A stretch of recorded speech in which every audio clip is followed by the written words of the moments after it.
Hello et bienvenue sur cette vidéo en direct de ma chambre d'hôtel à Chiang Mai, au nord de la Thaïlande. Et je remercie, si tu passes par là, Anne-Sophie, avec qui je viens de terminer l'enregistrement d'un podcast, qui m'a soumis l'idée de faire cette vidéo, que j'avais pas du tout pensé à vous faire, ça m'était vraiment pas venu à l'esprit.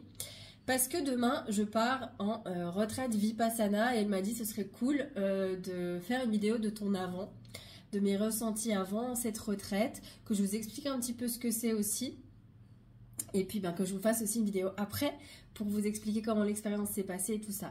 Donc on est sur un éclairage très moyen, sur un décor très moyen, et je ne suis pas du tout à l'aise en facecam, et c'est très bien, ça me fait travailler mon rapport à mon image, mais voilà, il faut se lancer, et comme dirait Orelsan, si tu veux faire un film, tu as juste besoin d'un truc qui filme. Il n'a pas parlé d'éclairage, il n'a pas parlé de micro. Voilà, donc bienvenue dans cette vidéo très imparfaite. Alors, qu'est-ce qu'une retraite Vipassana? Vipassana, ça veut dire voir clairement, voir profondément. Donc c'est une expérience pendant laquelle vous allez vous retrouver avec vous-même, où vous allez potentiellement pas ou très peu parler, en tout cas pas forcément avec les autres personnes qui sont là, mais vous allez peut-être échanger avec les moines bouddhistes qui seront présents dans le lieu ou dans le temple. Et vous allez vraiment être seul avec vous-même. Toutes les retraites Vipassana ne se font pas forcément toutes de la même façon. Je pense notamment aux règles et à ce qui est autorisé dans la retraite. Moi, celle que je vais faire, nous n'avons pas le droit aux livres, nous n'avons pas le droit à des carnets, nous n'avons pas le droit de discuter avec les autres. Nous avons 2 repas par jour. Un le matin pour le petit déjeuner et un pour le déjeuner, le lunch. Et c'est tout. Donc déjà ça va être très challengeant. Donc comment je me sens par rapport à la retraite? Je suis déjà très enthousiaste parce que ça fait plusieurs années que j'ai envie de faire une retraite Vipassana. Il faut savoir qu'on peut les faire partout dans le monde. Et ça s'est jamais présenté l'occasion de façon fluide de faire cette retraite depuis là où j'étais en France. Et là, quand je suis arrivée, donc j'ai fait une journée à Chiang Mai dans un temple bouddhiste pour avoir une introduction au bouddhisme. Ça s'appelle Monk Chat. Si vous êtes de passage ici, c'est intéressant. Vous pouvez parler avec des moines. Et pour la plupart, c'est des étudiants. C'est sur un campus universitaire bouddhiste.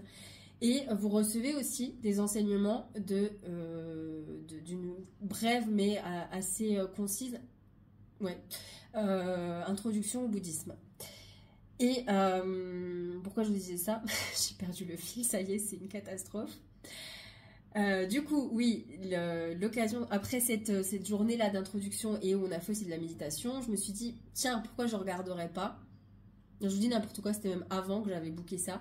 Avant de faire cette journée de méditation, quand je me suis renseignée justement pour faire cette journée-là avec Monk Chat sur Chiang Mai, je me suis dit, pourquoi je ne regarderais pas pour une retraite Vipassana? Et il y a un temple à une 60aine de kilomètres de Chiang Mai qui propose ça. Et donc du coup j'ai contacté, parce qu'ils ont un WhatsApp, c'est très moderne, les moines bouddhistes aujourd'hui. Et j'ai réservé à partir du 22, donc demain, ils avaient de la place pour 7 jours. Initialement, c'est 7 à 10 jours. Pour vraiment retirer les bénéfices, on dit que 10 jours c'est bien. Moi j'ai déjà pris les 7 jours, on verra si j'ai temps après, si j'ai la possibilité d'étendre, je vais demander ça demain. Donc voilà, ça va être 7 jours en silence, avec moi-même, avec moins de sommeil que ce que j'ai l'habitude, parce que ça va être de 22h à 4h du matin, en prenant en compte que je m'endors directement, ce qui va être rarement le cas. Je vais dormir quand même moins de 6 heures, j'ai plutôt l'habitude de faire des nuits de 8 heures. Que 2 repas par jour, ça va bien détoxifier le corps, ça va me faire du bien.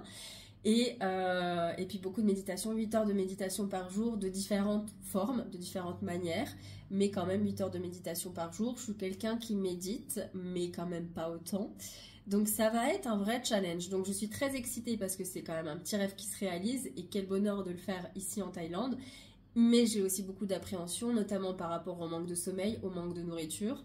Pas forcément de me retrouver avec moi-même, mais déjà ces 2 besoins physiologiques-là, mon corps stresse un peu par rapport à ça. Mon cerveau stresse un peu. Mais je suis prête. De toute façon, je crois que si on veut quitter l'aventure, c'est un peu comme dans Koh Lanta, on peut quitter l'aventure.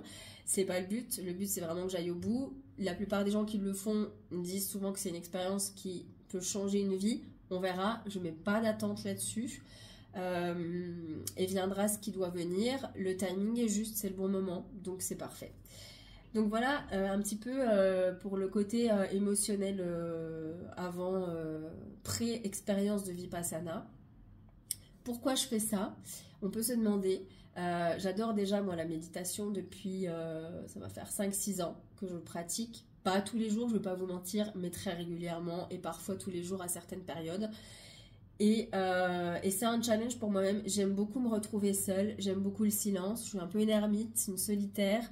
Et c'est un petit challenge que je me fixe. Et en fait, ne serait-ce que le bonheur d'être déconnecté du monde virtuel dans lequel on vit à travers les réseaux sociaux, à travers le téléphone, les WhatsApp, les messages et tout ça, de pouvoir disparaître entre guillemets un peu de la société, c'est un pur bonheur pour moi et ça va me faire du bien parce que ça me prend beaucoup d'énergie, ça me coûte de devoir ne serait-ce que prévenir les gens que je vais disparaître pendant 7 à 10 jours.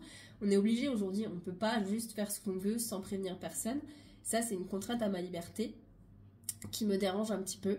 Mais voilà, je prends aussi en compte les besoins des autres.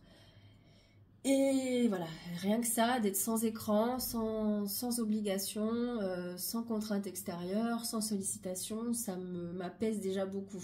Donc rien que pour ça, j'ai hâte. Et puis de voir ce qui va remonter à la surface, ce qui va venir dans mon champ de conscience, que je vois peut-être pas parce que je suis tout le temps occupée, ou je procrastine activement à d'autres tâches pour ne pas des fois voir certaines réponses. Donc là, ce sera l'occasion, s'il y en a qui doivent venir, de ces réponses, de parvenir à moi dans mon champ de conscience.